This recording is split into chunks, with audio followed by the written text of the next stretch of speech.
كيف تكفرون بالله وكنتم أمواتا فأحياكم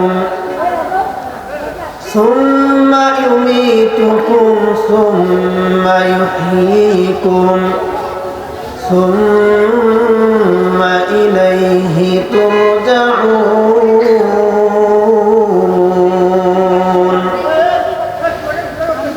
وقال رسول الله صلى الله عليه وسلم يبعث كل عبد على ما مات أو كما قال النبي صلى الله عليه وسلم. وقال تعالى في شأن حبيبه ومعشوقه إن الله وملائكته يصلون على النبي يا أيها الذين آمنوا صلوا عليه وسلموا تسليما. সকলেই পড়েন اللهم صل على محمد وعلى آل محمد كما صليت على إبراهيم وعلى آل إبراهيم إنك حميد مجيد. اللهم بارك على محمد وعلى آل محمد كما باركت على إبراهيم وعلى آل إبراهيم إنك حميد مجيد. سبحانك لا علم لنا إلا ما علمتنا إنك أنت العليم الحكيم.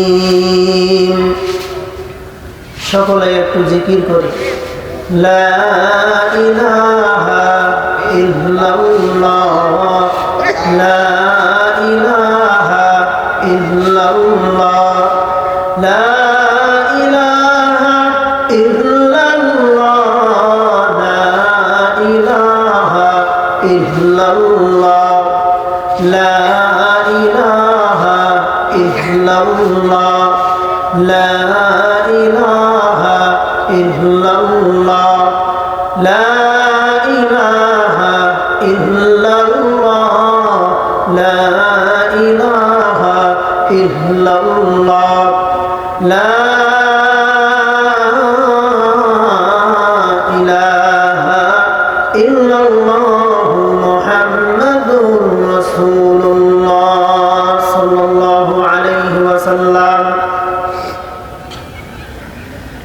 চোরহাস ঈদগাহপাড়া বাইতুল ফালা জামে মসজিদের উদ্যোগে তাফসীরুল কুরআন মাহফিলের সম্মানিত সভাপতি, বিশেষ অতিথি, সম্মানিত প্রধান অতিথি, ইতিপূর্বে আলোচনা করেছেন বাদ মাগরিব থেকে হাফেজ মাওলানা শরীফুল ইসলাম। এরপরে আলোচনা করেছেন অত্র এলাকার সম্মানিত ইমাম ও খতিব হাফেজ মাওলানা শামীম রেজা ভাই। প্রধান বক্তা হিসেবে আজকে ওয়াজ করবেন হযরত মাওলানা আসলাম হুসাইন নুরি ভাই। ভাই ইতিমধ্যে আমাদের মধ্যে অবস্থান করছেন, চলে এসেছেন। সুন্দর সুন্দর কথা ভাই আপনাদেরকে শোনাবেন এবং আসলাম ভাই আপনাদের অত্যন্ত শ্রদ্ধাভাজন এবং পরিচিত একজন মানুষ। ভাই আমাকে অনেক মহব্বত করে, অনেক ভালোবাসে। আমিও ভাইকে অন্তরের অন্তঃস্থল থেকে ভালোবাসার চেষ্টা করি। এই যে ভালোবাসা, মহব্বত, এগুলো হলো কোরআনের নিসবতে মুসলমান মুসলমানকে ভালোবাসবে। সেই হিসাবেই আমার অত্যন্ত শ্রদ্ধা একজন মানুষ, আল্লাহ তাআলা ভাইয়ের ইলমে আমলে হায়াতে সব কিছুতেই বারাকা দান করেন। সকলে বলি আমিন। আল্লাহ রাব্বুল আলামিন আমাদেরকে যে এই মাহফিলে বসার তৌফিক দান করেছেন, আমরা এতে খুশি না বেজার? যদি আমরা খুশি থাকি তাহলে সকলেই অন্তরের অন্তঃস্থল থেকে উচ্চ আওয়াজে কালিমাতুশ শুকর আদায় করি, বলি আলহামদুলিল্লাহ। এই দুনিয়াতে আমাদের পাঠিয়েছেন কে? আল্লাহ তাআলা যদি আমাদেরকে এই দুনিয়াতে পাঠান, তাহলে আল্লাহ তাআলা নিঃসন্দেহে আমার আপনার সৃষ্টিকর্তা, এই কথার মধ্যে কোনো সন্দেহ আছে? তো আল্লাহ রাব্বুল আলামিন আমাদেরকে মানুষ হিসাবে পাঠালেন। তো আজকে ইনশাআল্লাহ আমরা অল্প সময়ের মধ্যে আলোচনা করব মানব সৃষ্টির রহস্য। আজকের আলোচনার বিষয় কি? মানব সৃষ্টির রহস্য। আল্লাহ রাব্বুল আলামিন আমাদেরকে একটা কোরআন দিয়েছেন। এই কোরআন পেয়ে আমরা খুশি না বেজার? আল্লাহ তাআলা এই কোরআন দিয়েছেন, কোরআন পেয়ে তো খুশি ঠিক, কিন্তু আমরা কিন্তু কোরআন পড়তে ওরকম সবাই পারি না। কথা ঠিক বললাম না? ঠিক বললাম। এই কোরআন আমাদের পড়া দরকার আছে না নাই? কোরআন অনুযায়ী আমাদের জীবন চালানো দরকার আছে না নাই? তাহলে কোরআন আমাদের সামনে রেখে আমাদের গাইডলাইন বানিয়ে আমাদের সামনের জীবন অগ্রসর করতে হবে। আল্লাহ রাব্বুল আলামিন এই মানুষ সৃষ্টির রহস্য সম্পর্কে বলেন, এই যে মানুষ, আমরা প্রথমে কি ছিলাম? আমরা ছিলাম অস্তিত্বহীন, আমাদের কোনো অস্তিত্ব এই দুনিয়াতে ছিল না। আল্লাহ তাআলা জানিয়ে দেন সূরাতুদ দাহার ৭৬ নম্বর সূরার ১ নম্বর আয়াত, ২৯ নম্বর পারার ২১ নম্বর পৃষ্ঠার ১ নম্বর লাইন। আল্লাহ তাআলা বলেন, হাল আতা আলাল ইনসানি হিনুম মিনাদ দাহরি লাম ইয়াকুন শাইআম মাযকুরা। আল্লাহ রাব্বুল আলামিন দুনিয়ার সমস্ত মানুষকে জানা দেন, হাল আতা আলাল ইনসান, যে মানুষের উপর দিয়ে এমন একটা সময় অতিবাহিত হয়েছে, এমন একটা সময়, লাম ইয়াকুন শাইআম মাযকুরা, যে এই মানুষ উল্লেখযোগ্য কোনো কিছুই ছিল না। আল্লাহ তাআলা পরবর্তী আয়াতে জানায়া দেন, ইন্না খালাকনাল ইনসানা মিন নুতফাতিন আমশাদ, নিশ্চয় আমি মানুষকে সৃষ্টি করেছি শুক্রবিন্দু হতে। আমি আল্লাহ তাআলা এই মানুষকে সৃষ্টি করেছি। সুবহানাল্লাহ বলেন। তাহলে আমাদেরকে যিনি সৃষ্টি করেছেন, একটু জোরে আওয়াজ দিয়ে বলেন তিনি কে? আল্লাহ তাআলা আমাদের পালনকর্তা, আমাদের সৃষ্টিকর্তা, এই কথার মধ্যে কোনো সন্দেহ নাই। তাহলে আমরা, আল্লাহ তাআলা আমাদেরকে সৃষ্টি করেছেন, সৃষ্টি করার আগে আমরা উল্লেখযোগ্য কোনো কিছুই ছিলাম না। আল্লাহর কাছে প্রশ্ন করে আমরা জানতে চাই, আল্লাহ, আমরা তো কোনো কিছুই ছিলাম না, তাহলে আমাদের অস্তিত্ব কিভাবে আসলো? এটা জানা দরকার আছে না নাই? আল্লাহ রাব্বুল আলামিন কোরআনের মধ্যে জানিয়ে দেন আমাদের অস্তিত্ব কিভাবে এসেছে। আল্লাহ তাআলা বলেন সূরাতুত তারিক ৮৬ নম্বর সূরা ৫, ৬ এবং ৭ নম্বর আয়াত, ৩০ নম্বর পারার ১১ নম্বর পৃষ্ঠার ৭ নম্বর লাইন। আল্লাহ তাআলা বলেন, ফালইয়ানজুরিল ইনসানু মিম্মা খুলিকা মিন মাইন দাফিক ইয়াখরুজু মিন বাইনিস সুলবি ওয়াত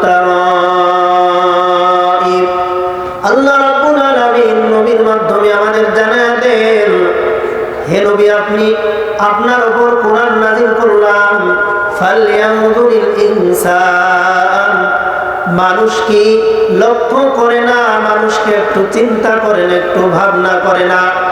মানুষ একটু চিন্তা করে দেখো, মানুষকে কি দ্বারা সৃষ্টি করা হয়েছে। আল্লাহ তাআলা এর পরবর্তী আয়াতে জানায় দেন, খুলিকা মিন মাইন দাফিক।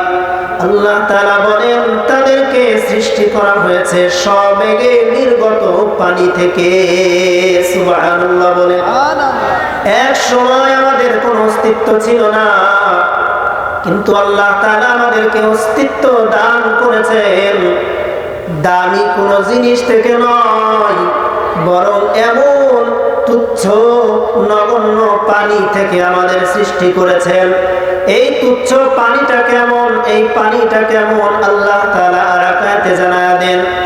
সূরাতুল মুরসালাত ৭৭ নম্বর সূরা ২০, ২১ এবং ২২ নম্বর আয়াত আল্লাহ তাআলা বলেন, আলাম নাখলুকুম মিন মাইন মাহিন। আল্লাহু আকবার বলেন। আল্লাহ তাআলা বলেন, মানুষ, আলাম নাখলুকুম, আমি কি তোমাদেরকে সৃষ্টি করিনি তুচ্ছ পানি থেকে? তুচ্ছ পানিটা কেমন? এমন একটা পানি, যেই পানি যদি শরীর থেকে বের হয় তাহলে সেই মানুষটা নামাজ পড়তে পারে না, কোরআনের তেলাওয়াত করতে পারে না। এক কথায় সেই ব্যক্তি নাপাক হয়ে যায়। গোসল করা ছাড়া সেই ব্যক্তি পাক হতে পারে না। তাহলে একেবারে তুচ্ছ নগণ্য একটা পানি থেকে আমাকে আপনাকে সৃষ্টি করেছেন আল্লাহ তাআলা। এজন্যই বলেন, এই যে মানুষ, আমরা দুনিয়াতে অনেক অহংকার গর্ব করি কিনা বলেন? অহংকারী কোনো মানুষ নাই আমাদের দেশে? অহংকারী কোনো মানুষ আমাদের সমাজে কি নাই? এজন্য আল্লাহ তাআলা বলেন, তোমাকে তো তুচ্ছ পানি থেকে সৃষ্টি করলাম, কিসের এত অহংকার করো? আল্লাহ তাআলা বলেন, কাইফা তাকফুরুনা বিল্লাহি ওয়া কুনতুম আমওয়াতা। আল্লাহ তাআলা সূরাতুল বাকারা ২ নম্বর সূরার ২৮ নম্বর আয়াত ১ নম্বর পারা ৪ নম্বর পৃষ্ঠার ১২ নম্বর লাইন আল্লাহ তাআলা জানায়া দেন, কাইফা তাকফুরুনা বিল্লাহ, তোমরা কিভাবে আল্লাহ তাআলার নাফরমানি করো, আল্লাহ তাআলার সাথে অন্যকে শরীক করো। ওয়া কুনতুম আমওয়াতা, তোমরা তো মৃত ছিলে, তোমাদের কোনো অস্তিত্ব এই দুনিয়াতে ছিল না। এরপরে আল্লাহ তাআলা বলেন, সুম্মা ইউহয়িকুম, অস্তিত্বহীন থেকে আল্লাহ তাআলা তোমাদেরকে সৃষ্টি করলেন, তোমাদেরকে জান দিলেন, তোমাদেরকে রূহ আল্লাহ তাআলা দিলেন, তোমাদেরকে জীবন আল্লাহ তাআলা দিলেন। কাইফা তাকফুরুনা বিল্লাহ, তাহলে তোমরা কিভাবে আল্লাহর নাফরমানি করো? এরপরে আল্লাহ তাআলা বলেন সূরাতুল ইনফিতার ৮২ নম্বর সূরার ৭ নম্বর আয়াত ৬ নম্বর আয়াত ৩০ নম্বর পারার ৭ নম্বর পৃষ্ঠার ১ নম্বর লাইন আল্লাহ তাআলা বলেন, ইয়া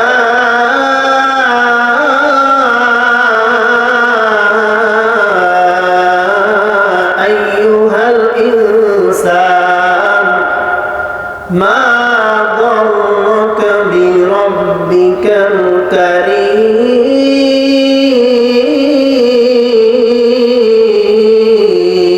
আল্লাহু আকবার বলেন।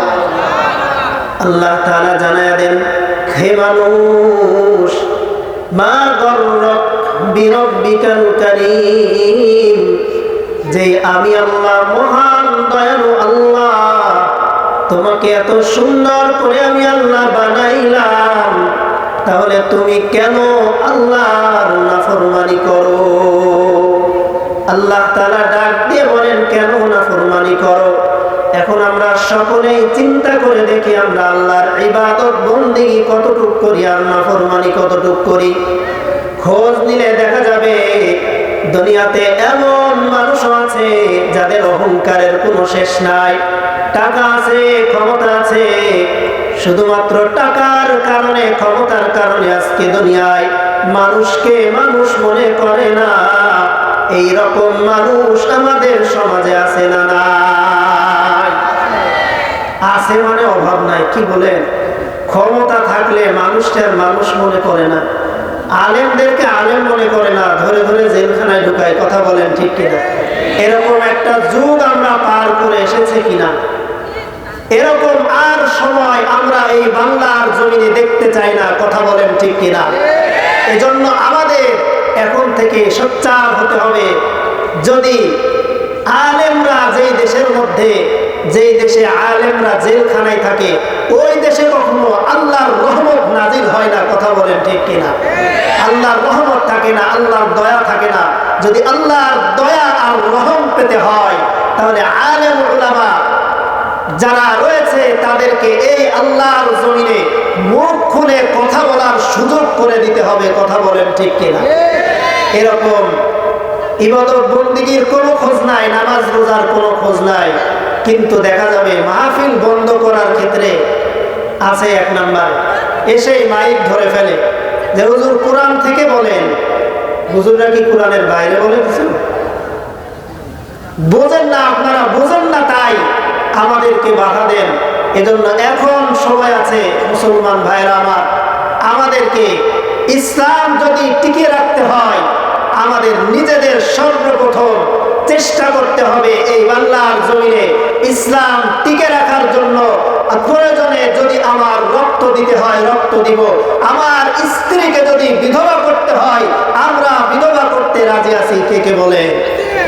আল্লাহ তাআলা আমাদের কবুল করে নেন। তাহলে আমরা আমাদের জীবন কার জন্য? আমাদের সৃষ্টিকর্তাকে। আমরা ছিলাম কি? উল্লেখযোগ্য কোনো কিছুই ছিলাম না। এখন আল্লাহ তাআলা আমাদেরকে আস্তে আস্তে মায়ের পেটে দিলেন। এই যে আলোচনা চলছিল নাপাক পানি, যেই নাপাক পানি এমন নাপাক, যেই নাপাক শরীর থেকে বের হলে গোসল করা ছাড়া আর পাক হওয়া যায় না। আমরা যারা বয়স্ক তারা মনে হয় সব কথাগুলো বুঝেছি, ইশারাদান বলতেছি, কথাগুলো বুঝে নিবেন। আল্লাহ রাব্বুল আলামিন এইভাবে আমাদেরকে আস্তে আস্তে সৃষ্টি করলেন। এই যে নাপাক পানি, একেবারে তুচ্ছ পানি, এরপরে আল্লাহ তাআলা কি করলেন? এরপরে আল্লাহ তাআলা সূরাতুল আম্বিয়া 22 নম্বর, সূরাতুল হজ 22 নম্বর সূরার 5 নম্বর আয়াতে বলেন, এরপরে আস্তে আস্তে আল্লাহ তাআলা আমাদের সৃষ্টি কিভাবে করলেন। আল্লাহ তাআলা বলেন 22 নম্বর সূরার 5 নম্বর আয়াত, 17 নম্বর পারার 11 নম্বর পৃষ্ঠার 6 নম্বর লাইন, ইয়া আইয়ুহান নাসু ইন্না খলাকনাকুম মিন তুরাব। আল্লাহ তাআলা এরপরে বলেন, হে মানুষ, আমি তোমাদেরকে মাটি থেকে সৃষ্টি করেছি। মিন নুতফা, এরপর এই নাপাক পানি, নাপাক পানিটা 40 দিন মায়ের গর্ভে থাকার পর এরপরে জমাট একটা রক্ত বাঁধে, জমাট একটা রক্ত। এরপর জমাট রক্ত থেকে আল্লাহ রাব্বুল আলামিন একটা মাংসের খণ্ড মতো, মাংসের একটা পিণ্ড মায়ের পেটের মধ্যে দিয়া দেন। সুবহানাল্লাহ বলেন। আল্লাহ রাব্বুল আলামিন মায়ের পেটের মধ্যে যখন মাংস আকারে থাকে, আল্লাহ তাআলা ওই সময় একজন ফেরেশতা পাঠায় দেন। সুবহানাল্লাহ বলেন। সহিহ বুখারীর 6594 নম্বর হাদিস, হযরত আব্দুল্লাহ ইবনে মাসউদ রাদিয়াল্লাহু তাআলা আনহু থেকে বর্ণিত, নবীজি বলেন, ইন্না আহাদাকুম ইজমাউ ফি বাতনি উম্মিহি 40 ইয়াওমান।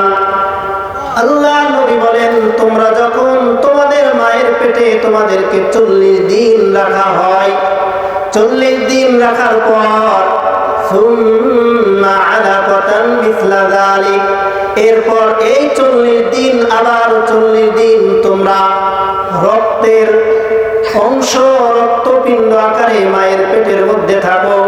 সুম্মা ইয়াকুনু মুদগাতাম মিসলা যালিক, এরপরে 40টা দিন আল্লাহ রাব্বুল আলামিন মাংসের একটা টুকরা হিসাবে রাখেন। এই যখন 120 দিন পার হয়ে গেল, আল্লাহ তাআলা এরপরে নবীর মাধ্যমে জানায়া দেন, সুম্মা ইয়াবআসুল্লাহু মালাকান, আল্লাহ তাআলা এরপরে একজন ফেরেশতা পাঠান। ফেরেশতা পাঠানোর পর ফায়ুমারু বিআরবাঈন, এই ফেরেশতাকে আল্লাহ তাআলা 4টা আদেশ করেন। কয়টা আদেশ? 4টা আদেশ। 1 নাম্বার, আল্লাহ তাআলা বলেন 4টা আদেশের 1 নাম্বার, বিরিজকিহি, বান্দার রিজিক কি হবে, বান্দা দুনিয়াতে কেমন ভাবে চলবে, মায়ের পেটের মধ্যেই ফেরেশতার মাধ্যমে আল্লাহ তাআলা লিখে রাখেন। সুবহানাল্লাহ। ওয়া আজালিহি, দ্বিতীয় নাম্বার, বান্দা কখন মৃত্যুবরণ করবে, বান্দার মৃত্যু কোথায় হবে, কোন সময় হবে, কোন জায়গায় হবে, এইটাও আল্লাহ রাব্বুল আলামিন ওই ফেরেশতার মাধ্যমে লিখে রাখেন। সুবহানাল্লাহ।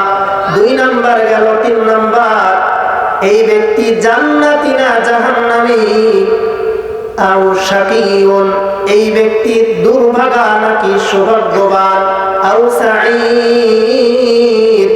তাহলে 1 নাম্বার তার রিজিক লেখা হয়, 2 নাম্বার তার মৃত্যু কোথায় হবে লেখা হয়, 3 নাম্বার এই ব্যক্তি জান্নাতি হবে নাকি, 4 নাম্বার নাকি এই ব্যক্তি জাহান্নামী হবে। এই 4টা জিনিস আল্লাহ রাব্বুল আলামিন ফেরেশতার মাধ্যমে লেখায় আনেন। আল্লাহ রাব্বুল আলামিন ফেরেশতার মাধ্যমে লেখার পর এই বাচ্চা যখন মায়ের পেটের মধ্যে থাকে, আল্লাহ তাআলা যখন মায়ের পেটের মধ্যে থাকে, আল্লাহ রাব্বুল আলামিন তাকে খাবারের ব্যবস্থা করে দেন। খাবারের ব্যবস্থা কিভাবে করবেন?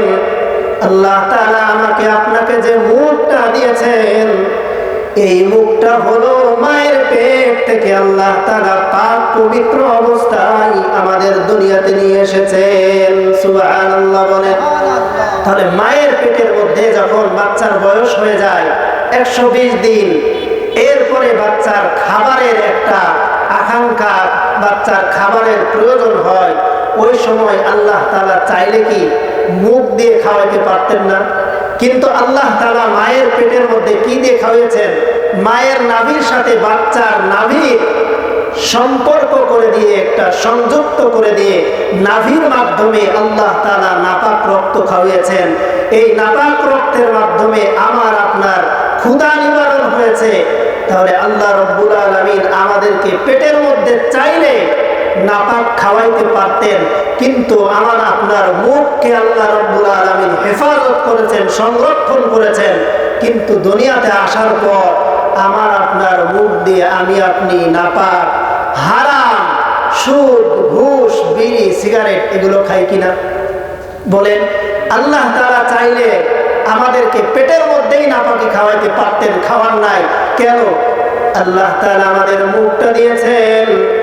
আল্লাহ রাব্বুল আলামিন মুখ দিলেন, বান্দা তোমার এই মুখ দ্বারা দুনিয়াতে তুমি যাইবা, দুনিয়াতে যাওয়ার পর তোমরা কোরআন পড়বে, হাদিস পড়বে, আল্লাহর বরত্বের কথা বলবে, আল্লাহর সমস্ত বিধানগুলো আল্লাহর বান্দাদের কাছে পৌঁছে দিবে।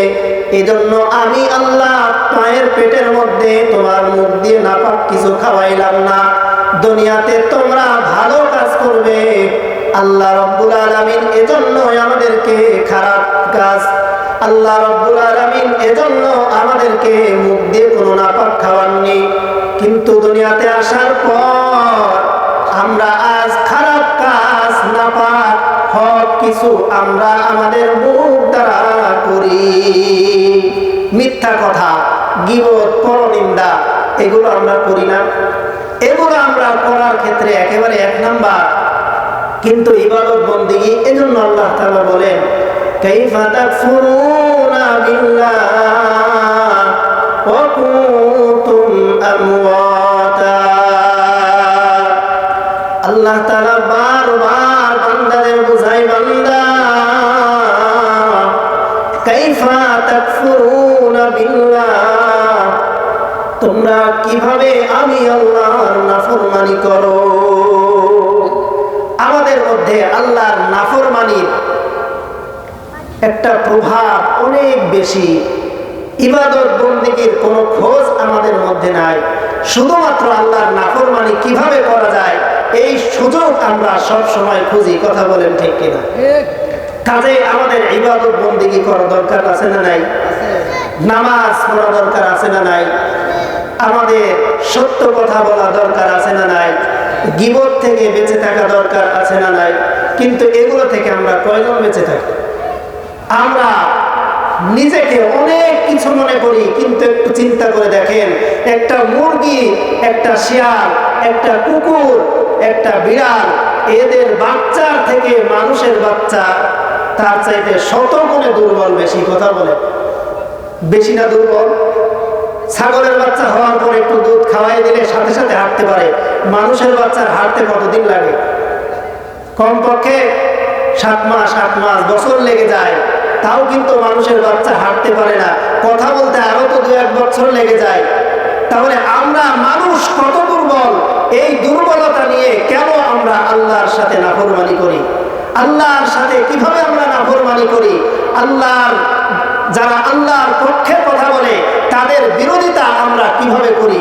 যারা কোরআনের কথা বলে তাদের বিরোধিতা আমরা কিভাবে করি? একটা মানুষ যদি চিন্তা করে এই বিষয় নিয়ে যে আমার অস্তিত্বহীন থেকে আল্লাহ আমাকে অস্তিত্ব দিয়েছেন, যে আল্লাহ আমাকে অস্তিত্ব দিয়েছেন চাইলে সেই আল্লাহ এখনই আমাকে শেষ করতে পারে। যে আল্লাহ আমাকে অস্তিত্ব দিয়েছেন চাইলে সেই আল্লাহ আমাকে ল্যাংড়া খোঁড়া বানিয়ে ঘরের মধ্যে বসিয়ে রাখতে পারে, অসুস্থ বানিয়ে হাসপাতালে শুয়ে রাখতে পারে। সেই আল্লাহর নাফরমানি আমরা কিভাবে করি? একটু চিন্তার বিষয় আছে না নাই? তাহলে আমরা চিন্তা করি না। আমরা কেন চিন্তা করি না? আল্লাহ রাব্বুল আলামিন আমাদেরকে এত সুন্দর করে বানালেন, আমাদের চিন্তা করা দরকার আছে না? আমাদের চিন্তা করতে হবে। তাহলে আল্লাহ রাব্বুল আলামিন আমাদের মায়ের পেটের মধ্যে আমাদের খাবারের ব্যবস্থা করলেন। এরপরে আল্লাহ রাব্বুল আলামিন আস্তে আস্তে আমাদের শ্রবণ শক্তি, কান সৃষ্টি করলেন, মাথা সৃষ্টি করলেন, চক্ষু সৃষ্টি করলেন, আমাদের অন্তর দান করলেন। সুবহানাল্লাহ বলেন। আল্লাহ তাআলা বলেন সূরাতুন নাহাল 16 নম্বর সূরার 78 নম্বর আয়াত, 14 নম্বর পারা, 14 নম্বর পৃষ্ঠার 12 নম্বর লাইন। আল্লাহ তাআলা বলেন আল্লাহু আখরাজাকুম মিন বুতুনি উম্মাহাতিকুম লা তা'লামুনা শাইআ। আল্লাহ রাব্বুল আলামিন জানায় দেন আল্লাহু আখরাজাকুম মিন বুতুনি উম্মাহাতিকুম, আল্লাহ তাআলা যখন তোমাদেরকে তোমাদের মায়ের পেট থেকে বের করলেন, লা তা'লামুনা শাইআ, তখন তোমরা কোনো কিছুই জানতে না। এরপরে আল্লাহ তাআলা তোমাদেরকে সুম্মা জাআলা লাকুম, এরপর আল্লাহ তাআলা তোমাদের জন্য তোমাদের শ্রবণ শক্তি, কান সৃষ্টি করলেন। এরপরে আল্লাহ তাআলা তোমাদের জন্য তোমাদের চক্ষু সৃষ্টি করলেন, দৃষ্টি শক্তি সৃষ্টি করলেন। এরপরে আল্লাহ তাআলা তোমাদের জন্য আল আফইদা, অন্তর সৃষ্টি করলেন। আল্লাহ তাআলা আয়াতের শেষ অংশে বলেন লাআল্লাকুম তাশকুরুন।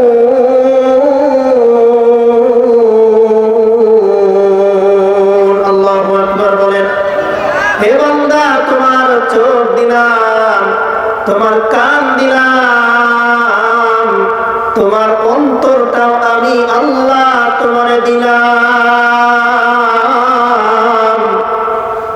যে আল্লাহ আমাদের অন্তর দিলেন, চক্ষু দিলেন, কান দিলেন, সেই আল্লাহর শুকরিয়া তোমরা অল্পই আদায় করো। আজকে আল্লাহ তাআলা যদি আমার কানটা না দিতেন, দুনিয়ার কোনো কথা আমি শুনতে পারতাম না। যুবক ভাইরা, আমরা যারা গান শুনি, আমাদের কানে হেডফোন দিয়ে আমরা গান শুনি। আল্লাহ তাআলা চাইলে আমাদের কানের যে শ্রবণ শক্তি আছে এটা আল্লাহ তাআলা মুহূর্তে উঠায় নিতে পারেন। কথা বলেন ঠিক কিনা? আল্লাহ তাআলা উঠায় নিতে পারেন। তাহলে আল্লাহ তাআলা আমাদের শ্রবণ শক্তি দিয়েছেন কোরআন শোনার জন্য। আল্লাহ তাআলা আমাদের দৃষ্টি শক্তি দিয়েছেন ভালো জিনিস দেখার জন্য, নাজায়েজ জিনিস থেকে আমরা যাতে বিরত থাকতে পারি, এজন্য আল্লাহ রাব্বুল আলামিন আমাদের অন্তর দিয়েছেন, যে অন্তর দ্বারা জিকির হবে একমাত্র আল্লাহ। একটু জিকির করেন, লা ইলাহা ইল্লাল্লাহ, লা ইলাহা লা ইলাহা ইল্লাল্লাহ, লা ইলাহা ইল্লাল্লাহ, লা ইলাহা ইল্লাল্লাহ, লা ইলাহা ইল্লাল্লাহ, লা ইলাহা ইল্লাল্লাহ, লা ইলাহা ইল্লাল্লাহ, লা ইলাহা ইল্লাল্লাহ, লা ইলাহা ইল্লাল্লাহ, লা ইলাহা ইল্লাল্লাহ, লা ইলাহা মুহাম্মাদুর রাসূলুল্লাহ। আল্লাহ তাআলা বলেন, কাইফা তাকফুরুনা বিল্লাহ, আমি আল্লাহ তোমাদের দৃষ্টি শক্তি, শ্রবণ শক্তি, রূহ ফুঁকে দিলাম, তাহলে আমি আল্লাহর নাফরমানি কিভাবে করো? তাহলে আজ থেকে আমরা নিয়ত করতে পারি, আল্লাহর নাফরমানি আর কোনোদিন করব না। নিয়ত করতে পারি না ইনশাআল্লাহ, আল্লাহর নাফরমানি করব না। আল্লাহ যেই কথা বলেছেন, নবীর মাধ্যমে আমাদের যেই কথা জানিয়ে দিয়েছেন, আল্লাহর পথে চলবো, আল্লাহর দলের সৈনিক হওয়ার চেষ্টা করব। কথা বলেন ঠিক কিনা? আল্লাহর দলের সৈনিক হওয়া যাবে না ইনশাআল্লাহ। কখনো যদি আলেম ওলামাদের নেতৃত্বে ডাক আসে, ইসলাম রক্ষার্থে, দ্বীন রক্ষার্থে, নবীর সম্মান রক্ষার্থে, আমরা আমাদের বুকের তাজা রক্ত ঢেলে দেব। কথা বলেন ঠিক কিনা? আমরা বাংলার ইতিহাসে আমরা দেখিয়েছি, যুবক ভাইরা যেটা পারে মুরব্বীরা সেটা পারে না, আমরা দেখিয়ে দিয়েছি। সুতরাং আমাদের শক্তি, আমাদের মেধা সব কিছু ব্যয় হবে কার জন্য? আল্লাহর জন্য। জীবনে বেঁচে তো থাকবো, কয়দিন আর থাকবো, কখন চলে যায়। এজন্য মরার সময়, মৃত্যুবরণ করার সময় ঘরে পচে পচে মরার চাইতে যদি শহীদ উসমান হাদির মতো আমরা আল্লাহ তাআলা আমাদেরকে নিয়ে যান, সারা বিশ্ব দেখবে যেই ছেলেকে কেউ চিনত না, মানুষরা চিনত না, কিন্তু এই উসমান হাদি রহিমাহুল্লাহ, আল্লাহ তাআলা তাকে জান্নাতবাসী করুন, আমিন বলেন। এখন সারা বিশ্বের মানুষ তাকে চেনে কিনা? কথা বলেন ঠিক কিনা? এজন্য আমাদের জীবন কার জন্য, আমাদের মরণ কার জন্য? সব কিছু হবে একমাত্র আল্লাহর জন্য। তাহলে আল্লাহ রাব্বুল আলামিন আমাদেরকে বানাচ্ছেন আস্তে আস্তে। এরপরে পেটের মধ্যে আমরা আছি কি অবস্থায়? তখন মাত্র কান, চোখ এগুলো মাত্র একটু একটু হয়েছে। আল্লাহ রাব্বুল আলামিন আমাদেরকে ব্রেন দিয়েছেন কিনা বলেন তো? এমন ব্রেনের শক্তি আমরা হয়তো অনেকেই জানি। ব্রেনের শক্তি আল্লাহ তাআলা কি কেমন দিয়েছেন? এই ব্রেনের মধ্যে, মাথার মধ্যে ৮৬ বিলিয়ন নার্ভ সেল রয়েছে। কত? ৮৬ বিলিয়ন, তার মানে ৮৬,০০০ কোটি নার্ভ সেল। এই নার্ভ সেলগুলোর কাজ কি? নার্ভ সেলগুলোর কাজ হলো এগুলো শরীরের বিভিন্ন খবরাখবর, বিভিন্ন অঙ্গের খবরাখবর ঘন্টায় ৭০ মাইল বেগে আমাদের ব্রেনে পৌঁছে দেয়। সুবহানাল্লাহ বলেন। মানে যদি আমাদের পায়ে কেটে যায়, পায়ে যদি কোনো কাটা ঢুকে, পায়ে যদি আঘাত লেগে পা ভেঙে যায়, তখন ব্রেনের কাছে সাথে সাথে খবর পৌঁছে দেয় যে এর কাটা বের করতে হবে, এর ভাঙাটা ব্যান্ডেজ করতে হবে, তাড়াতাড়ি একে হাসপাতালে নিয়ে যান। এমন খবরটা পা থেকে মাথায় খুব দ্রুত দিয়ে দেয়। তাহলে এই যে মাথা আল্লাহ রাব্বুল আলামিন আমাদেরকে দিয়েছেন, বিজ্ঞানীরা মোটামুটি একটা গবেষণা করে বের করেছে, যেটা আমরা যুবক ভাই যারা আছে এরা বুঝবো। মোবাইলটা আমরা সবাই ব্যবহার করি, তাই না? মোবাইলের মধ্যে জায়গা আছে না? র্যাম রুম ৬/১২৮ এরকম জায়গা আছে না? তো ব্রেনের জায়গা কতটুকু? ব্রেনের জায়গা হলো ২৫ লক্ষ গিগাবাইট। সুবহানাল্লাহ বলেন না? ২৫ লক্ষ গিগাবাইট। মুরব্বী যারা আছেন এদের একটু বুঝতে কষ্ট হবে, কিন্তু যারা আমরা যুবক আছি বুঝছি না সবাই। 25 লক্ষ গিগাবাইট এই ব্রেনের জায়গা। তো এই 25 লক্ষ গিগাবাইটে সাধারণভাবে ভিডিও ধারণ করলে প্রায় 30 লক্ষ ঘন্টা ভিডিও ধারণ করা যায়। সুবহানাল্লাহ বলেন না? 30 লক্ষ ঘন্টা ভিডিও ধারণ করা যায় মাথার যে মেমোরি এতে। এই 30 লক্ষ ঘন্টা ভিডিও দেখতে 342 বছর 6 মাস অতিবাহিত হবে। সুবহানাল্লাহ বলেন না? তাহলে একজন মানুষ কয় বছর বাঁচে? গড়ে 60 বছর 70 বছর। তাহলে ব্রেনের ক্ষমতা আপনার মৃত্যুর পরে আরো কয়েক পুরুষ চলবে। সুবহানাল্লাহ বলেন না? তাহলে ব্রেনে যে মেমোরি আছে আল্লাহ রাব্বুল আলামিন আমাদেরকে দান করেছেন। এই যে একটা গবেষণা, এটা তো বিজ্ঞানীদের গবেষণা, কিন্তু আল্লাহ তাআলা এই ব্রেনের মধ্যে কত ক্ষমতা দিয়েছেন একমাত্র জানেন কে? আরো জোরে বলেন কে? আল্লাহ জানেন, আল্লাহ ছাড়া কেউ জানেন না। তাহলে ব্রেনের ক্ষমতা। এরপরে আল্লাহ তাআলা আমাদেরকে দুইটা চক্ষু দিয়েছেন কিনা? আল্লাহ তাআলা সূরাতুল বালাদ 90 নম্বর সূরা 4 এবং 5 নম্বর আয়াতে বলেন, 30 নম্বর পারার 15 নম্বর পৃষ্ঠার 7 নম্বর লাইন আল্লাহ তাআলা বলেন, আলাম নাজআল লাহু আইনাইন। আল্লাহ রাব্বুল আলামিন বলেন, বান্দা আমি কি তোমাদের দুইটা চক্ষু দান করি নাই? আমাদের যে দুইটা চোখ দান করেছেন কে? আমাদের দুইটা চোখ দান করেছেন আল্লাহ। এই পৃথিবীতে যদি এই চক্ষু না থাকে, পৃথিবীতে এমন কোন ক্ষমতা নাই এই চোখ এনে দিবে। কোন কোটি কোটি কেন মিলিয়ন বিলিয়ন ডলারের মালিকও যদি হয়, আসল যে আল্লাহ রাব্বুল আলামিন দৃষ্টিশক্তি যদি ছিনিয়ে নেয়, কারো ক্ষমতা নাই এই দৃষ্টিশক্তি ফিরিয়ে নিয়ে আসার। কথা বলেন ঠিক কিনা? আল্লাহ রাব্বুল আলামিন এই চোখ আমাদেরকে দান করেছেন। আমরা অনেকেই বলি, যাদের সংসারে একটু অভাব, আমরা অনেক সময় বলি না যে আল্লাহ আমাদের তো কিছুই দেয় না। এরকম কথা কি আমাদের মধ্যে আসে না? আসে না? আচ্ছা, আপনি একটু চিন্তা করে দেখেন, আপনার যে এই একটা হাত আল্লাহ তাআলা দিয়েছেন, কোটি টাকা দিলেও এমন একটা হাত আপনি নিয়ে এসে দিতে পারবেন? আল্লাহ তাআলা আপনাকে যে ব্রেন দিয়েছেন, এই ব্রেন হাজার হাজার কোটি টাকা দিলে আপনি নিয়ে আসতে পারবেন? যদি নিয়ে আসাই যেত তাহলে কোনো বড় লোকের সন্তানেরা পাগল হতো না। যদি নিয়ে আসাই যেত তাহলে কোনো বড় লোকের সন্তানেরা ল্যাংড়া খোঁড়া হতো না। কিন্তু দেখবেন বড় লোকদের সন্তান, টাকাওয়ালাদের সন্তান বেশিরভাগ অনেকটা একটু তার ছেঁড়া হয়। বলে না? তার ছেঁড়া হয় না? অনেকেই হয়। এই যে তার যে বলি, আমরা বলি না মাথার তার, ওই ডাক্তারের দোকানে গেলে দেখবেন মাথার ওখানে ছোট ছোট নার্ভ ফাইবার বলে, ফাইবার যে তার, ওই যে ডিস লাইন, তো ওয়াইফাই লাইনের ভিতর চিকন চিকন তার আছে না? তো মাথার ভিতরে নার্ভ ফাইবার বলে, ওই সূক্ষ্ম সূক্ষ্ম তার পুরো শরীরের মধ্যে ছড়ানো। তো এই জন্য আমাদের যাদের বুদ্ধি কম এদেরকে বলে যে তার ছিঁড়া। কথাটা একেবারে অবাস্তব কথা না।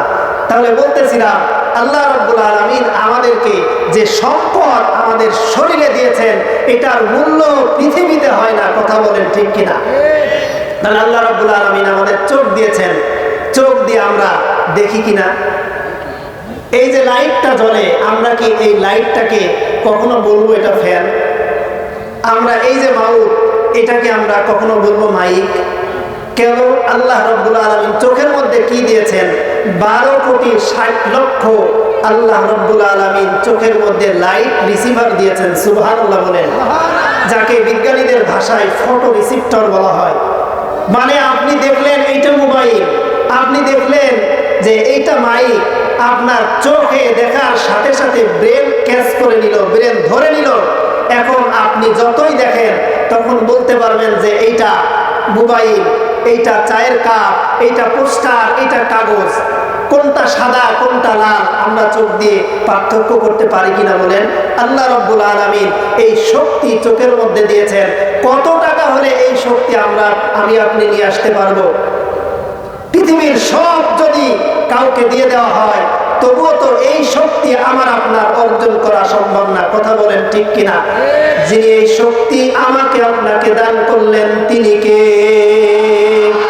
আরো জোরে বলেন, তিনি কে?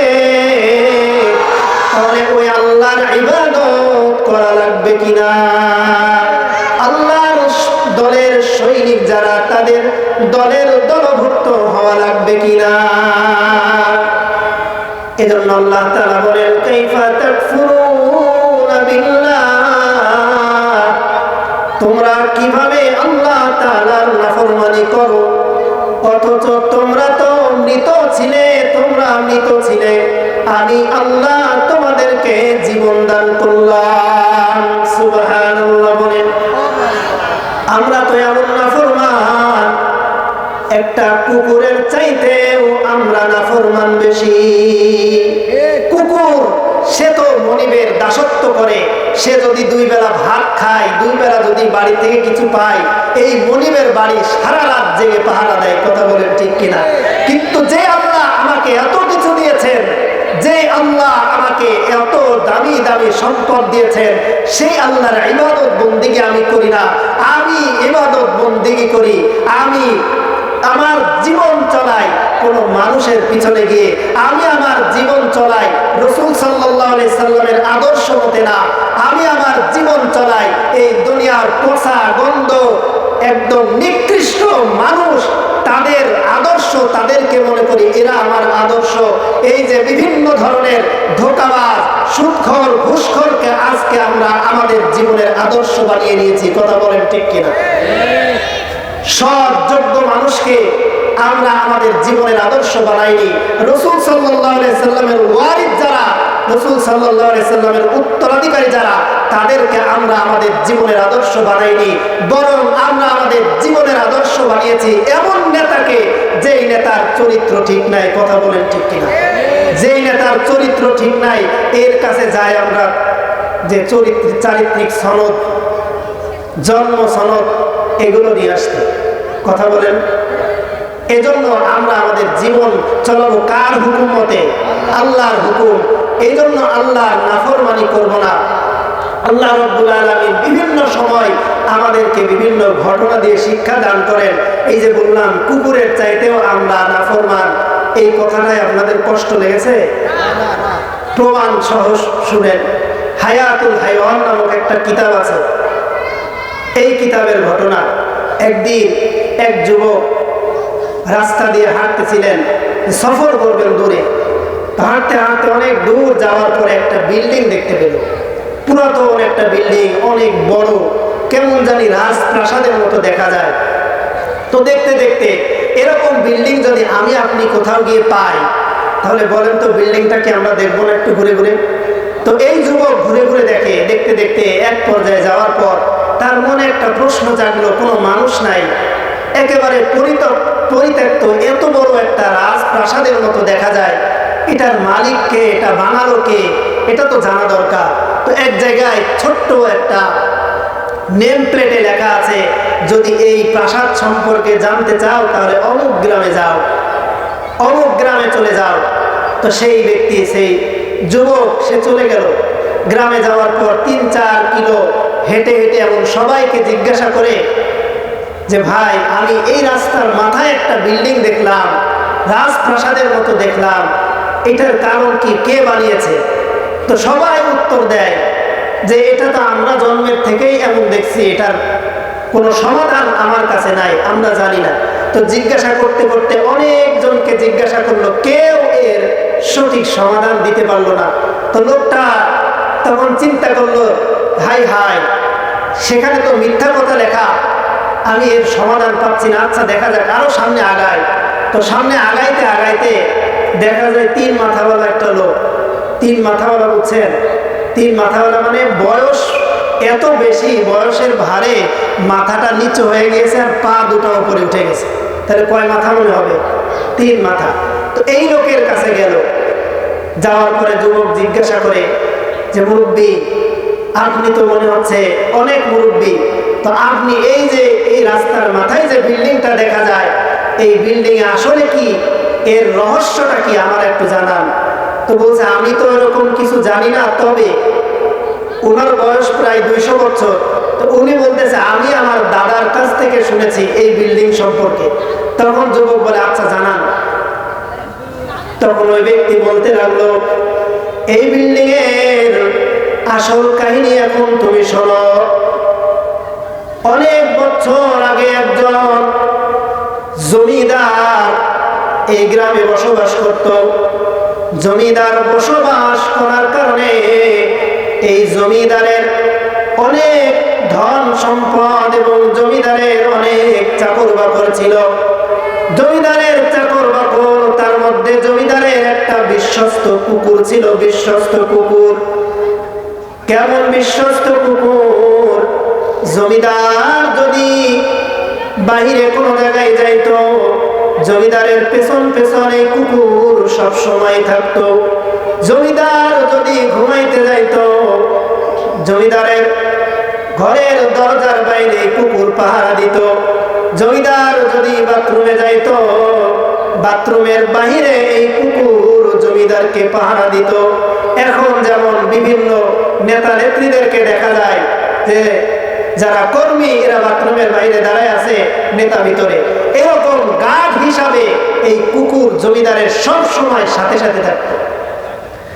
তো জমিদার একদিন তার বড় একটা সভা, যেখানে গণ্যমান্য ব্যক্তিরা একত্রিত হয়েছে, এখন এই জায়গায় জমিদার যাবে, সাথে যদি কুকুরটা যায় একটু কেমন লাগে কিনা বলেন। জমিদার চিন্তা করলো, আজকে তো এই কুকুরকে আমার সাথে নেওয়া যাবে না, কিন্তু কুকুরটা এমন নাছরবান্দা, জমিদারের পাশ কখনো এই কুকুর ছাড়ে নাই। জমিদার বুঝতে পেরেছে কুকুরকে যদি আমরা আজকে যদি কুকুরকে বাড়িতে রেখে যাইতে হয়, কোনো কৌশল করা ছাড়া পারবো না। এজন্য জমিদার সর্বপ্রথম একটা ঘরে ঢুকে গেল। ঘরে ঢোকার পর লোকজন যারা ছিল সবাইকে বলতে লাগলো, তোমরা এই কুকুরটাকে শিকল দ্বারা বেঁধে ফেলো। জমিদার বের হয়ে যাবে, কুকুরটা শিকল দ্বারা বাঁধা হলো। জমিদার ঘর থেকে বের হওয়ার পর কুকুরটা 1000 বার চেষ্টা করলো, শিকল ভাঙতে পারলো না, ছিঁড়তে পারলো না। অবশেষে জমিদার যখন ঘর থেকে বাহির হয়ে গেল, জমিদার তার বাবুর্চিকে বলে গেল, আমি তো বাহিরের কোনো খাবার খাই না, আমার জন্য একটু পায়েস জাতীয় খাবার তোমরা তৈরি করে রেখো। জমিদার বাড়িতে কেউ নাই, ঘরে কেউ নাই, শুধুমাত্র এই কুকুরটা রয়েছে। আর জমিদারের একজন কাজের মহিলা ছিল, মহিলাটাও বোবা। এই দুইজন, একজন কুকুর আর বোবা মহিলাকে রেখে জমিদার তার সবাই চলে যায়। এদিকে বাবুর্চি সে পায়েস পাক করে, পায়েস রান্না করে একটা শিকার উপরে রাখলো, একটা তাকের উপরে রাখলো। রাখার পর বাবুর্চি ঘর থেকে বের হয়ে চলে যায়। হঠাৎ করে ওই যে যুবক, যে একটা মেয়ে, বোবা মেয়ে এবং এই কুকুর ঘরের ভিতরে, খাবারটাও তাকের উপরে রাখা। এরপরে কুকুরও দেখলো, ওই বোবা মেয়েটাও দেখলো, একটা সাপ আসলো। সাপ আসার পর ওই পায়েসের মধ্যে, ওই খাবারের মধ্যে মুখ দিয়ে সাপটা চলে গেল। কেমন মহব্বত! আল্লাহ মানুষের সাথে কুকুরের সাথে কেমন মহব্বত আর কেমন ভালোবাসা! কুকুর এটা দেখার পর ছটফট ছটফট করতে লাগলো। কুকুর বুঝতে পারলো এই খাবার তো আমার মনিবের জন্য, এই খাবার আমার মনিবের জন্য। এই খাবার যদি আমার মনিব খায়, এই খাবার যদি আমার জমিদার খায়, তাহলে জমিদার সাথে সাথে মারা যাবে। এজন্য কুকুর ছটফট ছটফট করতে লাগলো। কুকুরের সাথে জমিদারের সাথে কেমন মহব্বত! দেখেন তো আল্লাহ রাব্বুল আলামিন, যে আল্লাহ আমাকে আমার শরীরের এত দামি দামি অঙ্গগুলো দান করেছেন, যে আল্লাহ আমাকে রিজিক দান করেছেন, যে আল্লাহ আমাকে এত সুন্দর করে বানাইলেন, আমরা আজকে ওই কুকুরের মতো মনিবকে, আল্লাহকে ভালোবাসতে পারি না। এরপরে কুকুর চিন্তা করতে লাগলো কি করবে। মনিব জমিদার বাড়িতে ফিরে আসলো। আসার পরে খাদেমদেরকে বলে আমার খাবার দাও। যেই খাবার চাইতে শুরু করেছে কুকুর ছটফট ছটফট করতে লাগলো।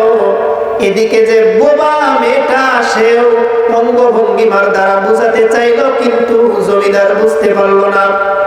জমিদার না বুঝার কারণে জমিদার খাবারের প্লেটটা নিয়ে যখন খাইতে যাবে, কুকুর তখন তার শিকল ছিঁড়ে মনিবের কাছে এসে ওই প্লেটটা ফেলে দিল।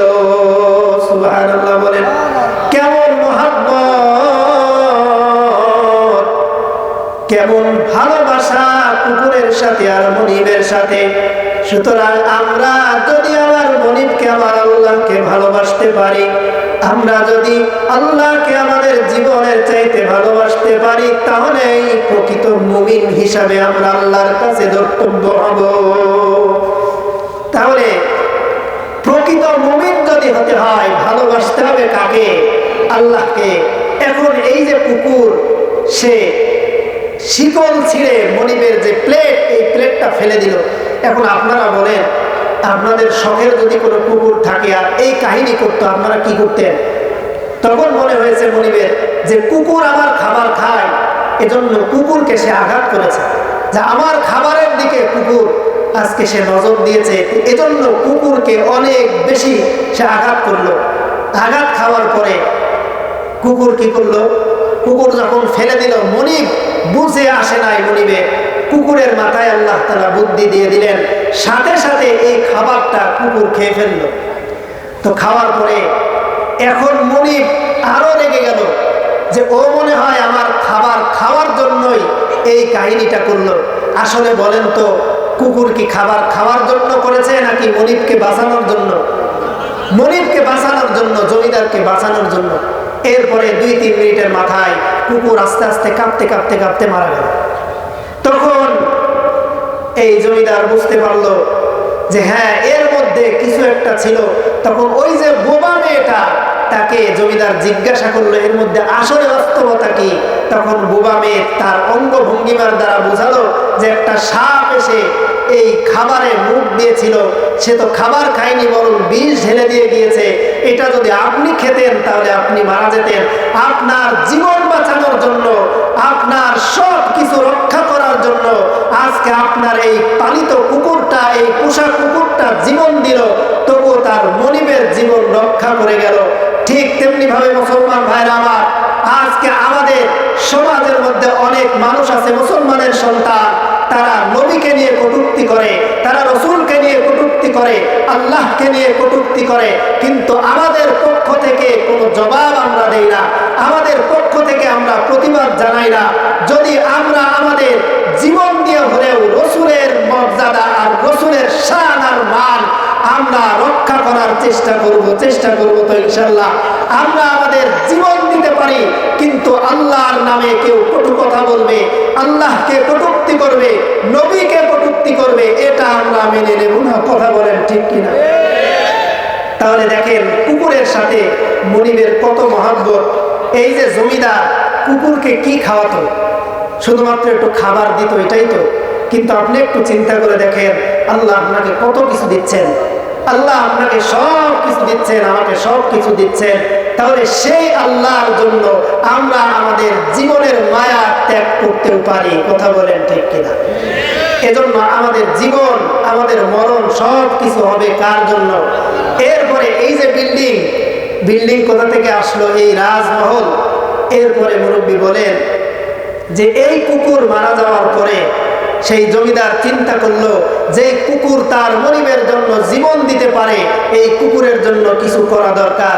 এজন্য এই স্থানে, এই বিল্ডিং এর একটা স্থানে এই কুকুরের কবর দেওয়া হয়েছে। এজন্য কুকুরের সম্মানে, কুকুরকে ভালোবেসে এত বড় একটা রাজপ্রাসাদের মতো একটা প্রাসাদ করেছে।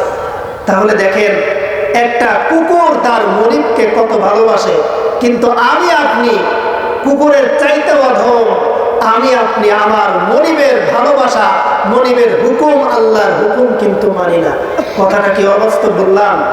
সবার মনে হচ্ছে মন খারাপ, যে কথা মনে হয় অবাস্তব। আসলে দেখেন, প্রত্যেকের জীবনের সাথে মিলিয়ে দেখেন যে আমাদের জীবনের কি অবস্থা।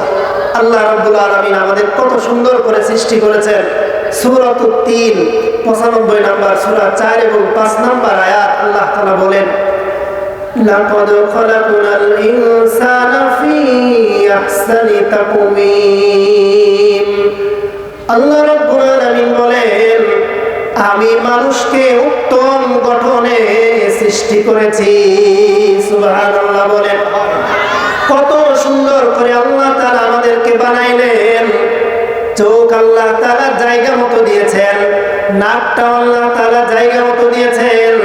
একটু চিন্তা করেন, নাক যদি পেছনে দিতেন, কোনো কিছু খাওয়ার আগে আগে পিছনে আমাদের ধরা লাগতো। আল্লাহ কত সুন্দর করে আমাদের বানালেন।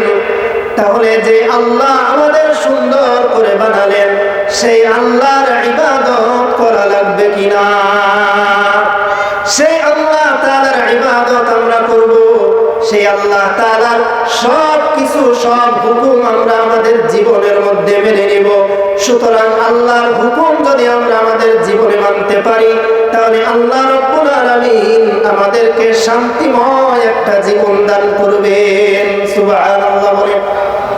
তাহলে আল্লাহর হুকুম আমরা সকলেই মানব তো ইনশাআল্লাহ? এখন কিছু মানুষ আমরা আছি, আমাদের সন্দেহ হতে পারে যে আল্লাহ রাব্বুল আলামিন আমাদেরকে এই যে সুন্দর করে বানালেন, এরপরে আমরা মৃত্যুবরণ করব না?